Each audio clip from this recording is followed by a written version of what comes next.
नमस्कार. तर आज मी तुम्हाला सांगणार आहे की धनंजय पवार यांनी अनुश्रीबद्दल काय म्हटलंय. आता धनंजय पवारनी पण एक सीझन गाजवलाय. अनुश्री माने आहे चालता बोलता कंटेंट, तिला बाहेर काढणं आता अशक्य. धनंजय पवारने बदललं आपलं मत, केलं तोंड भरून कौतुक. बिग बॉस मराठी सीझन 6चा हंगाम सध्या कमालीचा गाजत असून घरातील स्पर्धक अनुश्री माने ही सुरुवातीपासूनच प्रेक्षकांच्या आणि सोशल मीडियाच्या चर्चेचा केंद्रबिंदू ठरली आहे. म्हणजे ती जे काही करत होती वगैरे ते जरा चर्चेत खूप होतं. सुरुवातीच्या काळात अनुश्रीच्या वागण्यावरून आणि तिच्या बोलण्यावरून बोलण्याच्या पद्धतीवरून तिला मोठ्या प्रमाणात ट्रोल करण्यात आलं होतं. अनेकांना तिचा गेम आवडला नव्हता. मात्र आता चित्र बदलताना दिसत आहे. बिग बॉस मराठी सीझन 5चा लाडका स्पर्धक धनंजय पवार, हो धनंजय पवार उर्फ डीपी दादा. आता तो डीपी दादा आम्हाला पण खूप आवडत होता बरं का. याने अनुश्रीबद्दल मांडलेलं नवीन मत सध्या सर्वांचे लक्ष वेधून घेत आहे. कारण सुरुवातीचे जे काही 2 आठवडे होते त्याच्यात त्यांनी वेगळं वक्तव्य केलं होतं, तिला वाईट साईट म्हणलं होतं. धनंजय पवारने नुकताच सोशल मीडियावर एक व्हिडिओ शेअर केला आहे ज्यामध्ये त्याने अनुश्री मानेच्या बदललेल्या खेळाबद्दल भाष्य केले. धनंजय म्हणाला की सुरुवातीला मला अनुश्रीचा गेम, तिची वागणूक आणि बोलण्याची पद्धत अजिबात पटली नव्हती. म्हणजे हेच बोललेलं, वाईट म्हणाला म्हणजे हेच बोलले होते ते.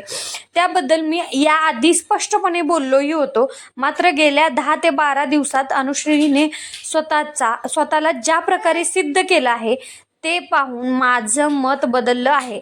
तिला आता हा खेळ पूर्णपणे समजला आहे असं वाटते. धनंजयने पुढे असेही नमूद केले की सध्याच्या घरात विशाल आणि अनुश्री हे 2च असे स्पर्धक आहेत जे कोणाच्याही दबावाखाली न येता स्वतःच्या बुद्धिमत्तेने विचार करत आहेत आणि स्वतःचे निर्णय स्वतः घेत आहेत. अनुश्रीला चालता बोलता कंटेंट म्हणत धनंजयनं तिची स्तुती केली. विशेष म्हणजे या आठवड्यात राखी सावंत घरामध्ये मनोरंजन करण्यासाठी दाखल झाली आहे. मात्र अनुश्री तिलाही पुरून उरत असल्याचं चित्र दिसत आहे. खरंच बरं का, त्या दोघींमधले जे काही तो अल्लडपणा किंवा त्या दोघींमधलं जे काही असं तुमीचं भांडण वगैरे ते खूप छान वाटतंय बरं का बघायसाठी. राखी कितीही काळ घरात राहिली तरी अनुश्री तिलाही आपल्या खेळाने आणि उत्तरांनी नामोहरम करण्याची शक्यता ठेवते. काही दिवसांपूर्वी अनुश्रीने सहस्पर्धक राकेश बापटवर केलेल्या गंभीर आरोपांमुळे आणि भाऊच्या धक्क्यावर रितेश देशमुख यांनी तिची कान उघडणी केल्यामुळे ती वादात सापडली होती. मात्र आता ती ज्या हिमतीने, ज्या ताकदीने घरात वावरत आहे, खेळत आहे, नंतर तिचं सगळं जे काय असेल ते 100% ती खेळामध्ये 100% देण्याचा प्रयत्न करते बरं का. तर त्याचं प्रचंड कौतुक हे त्याच्या चाहत्यांकडून केलं जात आहे. या आठवड्याच्या नॉमिनेशन प्रक्रियेत राकेश बापट, करण सोनवणे, सचिन कुमावत, प्रभू शेळके, आयुष संजीव आणि प्राजक्ता शुक्रे हे 6 स्पर्धक आहेत. घराबाहेर जाण्यासाठी नॉमिनेट झालेत.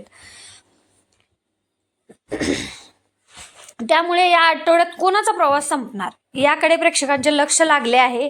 मूळची सातारा जिल्ह्यातील वाई येथील रहिवासी असलेली अनुश्री माने ही एक प्रसिद्ध सोशल मीडिया इन्फ्लुएन्सर आणि क्रिएटर आहे.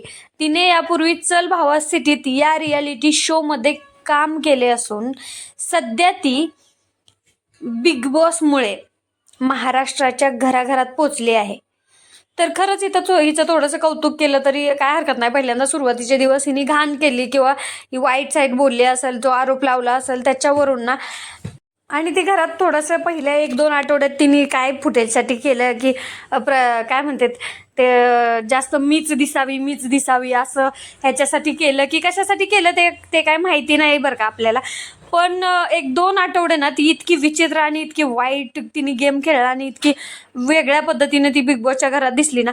पण भाई आत्ता जो काही तिने कमबॅक केलाय ना तो 1 नंबर, म्हणजे 1 नंबरच कमबॅक केलेला आहे. आणि तुम्हाला तिचा गेम कसा वाटतो हे पण कमेंटमध्ये नक्की सांगा. आणि धनंजय पवार म्हणजे डीपी दादा त्याच्यावर बोलले ते पण तुम्हाला कसं वाटलं ते कमेंटमध्ये सांगा. आणि तुम्हाला तिच्या गेमबद्दल काय वाटतं हे नक्की कमेंटमध्ये